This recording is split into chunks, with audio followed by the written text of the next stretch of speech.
Abraham waited 25 years after hearing the promise. 25 years carrying the name of a son who didn't exist yet, with a land that wasn't yet his, with an inheritance that existed only inside a word God had spoken on a night full of stars. And through all that time, heaven stayed silent. You know that silence, not the silence of someone still waiting for the promise to appear, but the silence of someone who already received it, already believed it, already built their life around it, and is now in the middle of a suffering no one warned you would last this long. It feels like God forgot about you. And if there is an explanation for the question of why God not only allows you to suffer but seems to have designed the path through it, this video will change the way you look at everything that still hurts. A long time ago, a writer named Clive Staples Lewis, better known as C.S. Lewis, while trying to understand why a good God would allow his closest children to be the ones who suffer the most, arrived at an uncomfortable conclusion that God is not a kind grandfather who wants to make sure everyone has a good time, but a father who wants to produce something in his children that only fire can reveal. Lewis didn't say that to comfort anyone. He said it because it was true, and truths like that cost something before they help. That idea didn't start with Lewis. It runs through the entire Bible. Joseph in the pit, Moses in the desert, David fleeing from Saul, Paul in chains. The ones most used by God were, almost without exception, the ones who went through the most things they didn't ask for, didn't deserve, and couldn't understand while they were living them. And you are standing in that same line. My name is Daniel. I am the watchman of the origin of the chosen ones. And in this video you are going to understand why the suffering you are carrying is not a sign of abandonment. It is the signature of the process God reserves for those He has chosen for something that cannot be built any other way. So listen carefully.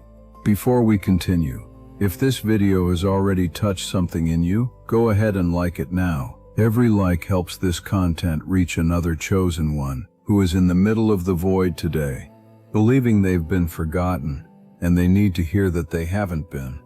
There is something God does with those He marks that is hard to accept when you are in the middle of it. He prepares before He uses. And to prepare in God's vocabulary means something we don't like to hear. It means dismantling first. At some point in your life you lived through a season where everything you had built was taken away. Not gradually, quickly.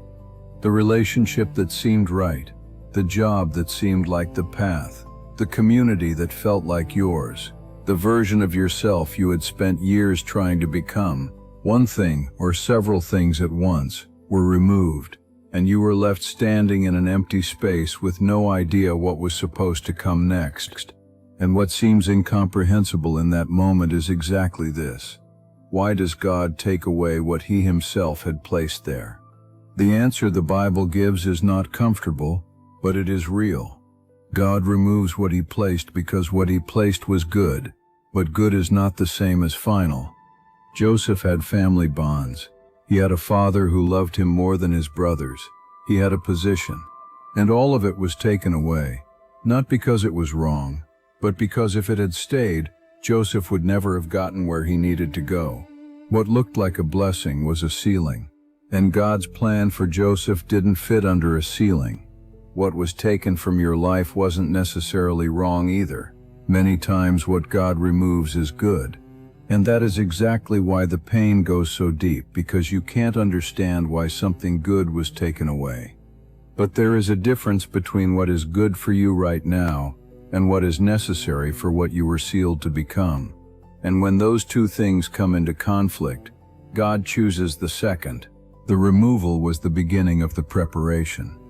Stop here for a moment, because there is something no one tells you when you are in the middle of the removal. The pain of losing something good is different from the pain of losing something wrong. When you lose what was wrong, at some point it makes sense. When you lose what was good, what seemed right, what you had built carefully, what you loved, no explanation comes fast enough to bring relief. And it is exactly that silence between the removal and the understanding that I built the Origin Codex to inhabit. It is not a book that will tell you everything is going to be okay. It is the place where the 12 marks God seals into those he sets apart are described with the real weight they carry. Each mark has the pattern that sustains it, what it produces in you, and why it hurts before it makes sense. The link is in the pinned comment. And before we go on, something needs to be said carefully, because what you are about to hear carries a risk that few people talk about. There is a danger that you will use this understanding as a way to avoid feeling, that you will turn every pain into a symbol so quickly that you never actually let it hurt, that you will keep repeating there is a purpose, while inside you are falling apart and can't breathe. The idea that suffering forms you does not mean you have to skip over the weight of what happened.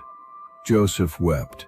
David wept. Jeremiah felt so much that there is an entire book of laments in the middle of the Bible, and God did not tell him to stop. Faith is not anesthesia.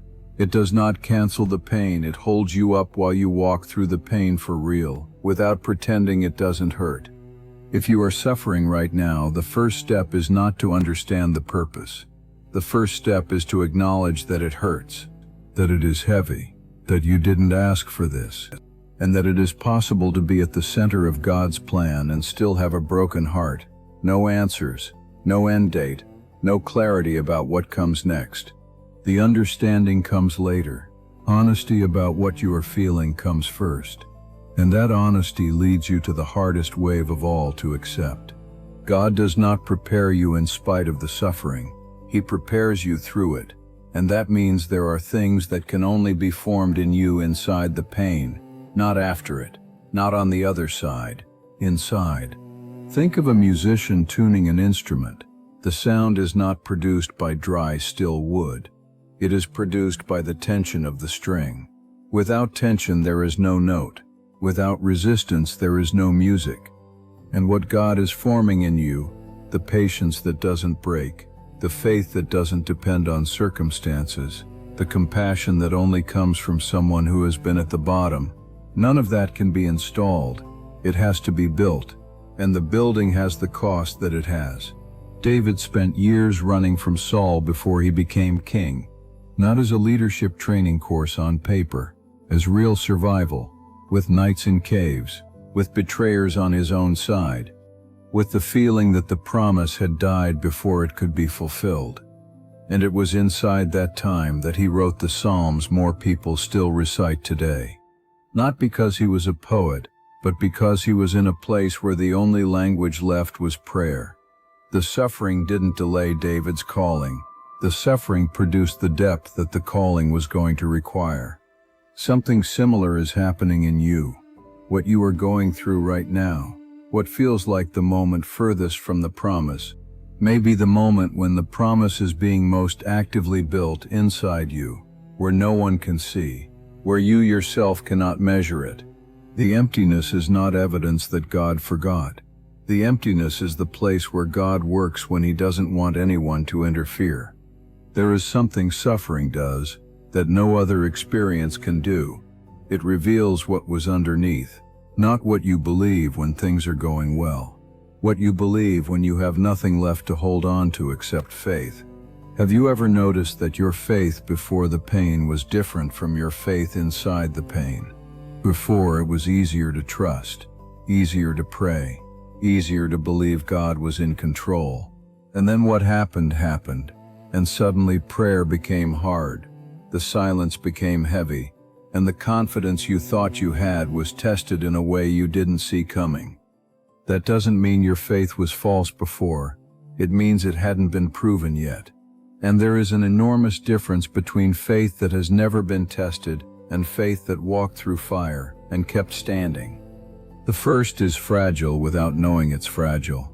The second has a solidity that doesn't depend on circumstances, because it was built inside circumstances that tried to destroy it. Paul wrote from inside a prison cell that he had learned to be content in any situation. He wasn't born knowing that. He learned it. And learning in Paul's vocabulary meant having gone through hunger, shipwreck, rejection, betrayal, isolation, and discovering that on the other side of each of those things, something in him remained. The peace Paul describes is not the absence of pain. It is the presence of God inside the pain. And that peace cannot be taught. It can only be formed.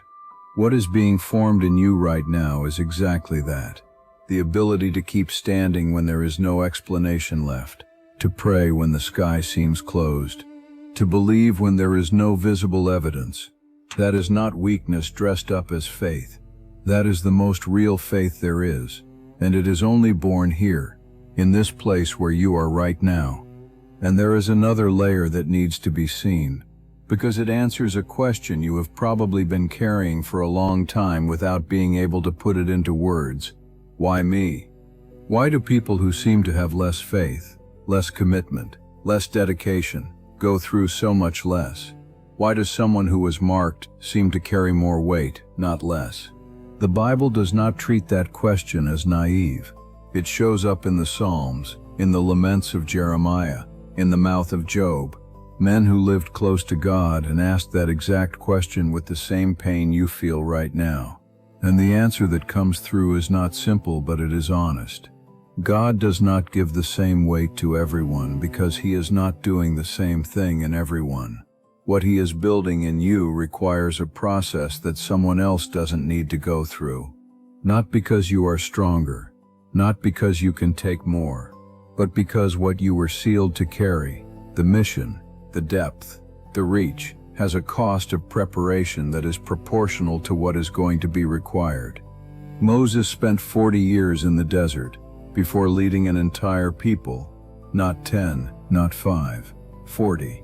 And when he came out of the desert, he was not the same man who had gone in. The desert had stripped from him the arrogance, the self-sufficiency, the confidence in his own resources. And it was exactly the man who remained after that, humble, dependent, incapable of boasting in himself, that God used in a way no one before him had been used. The weight you carry is not punishment, it is proportional. Proportional to what is being prepared in you, not to what you did wrong.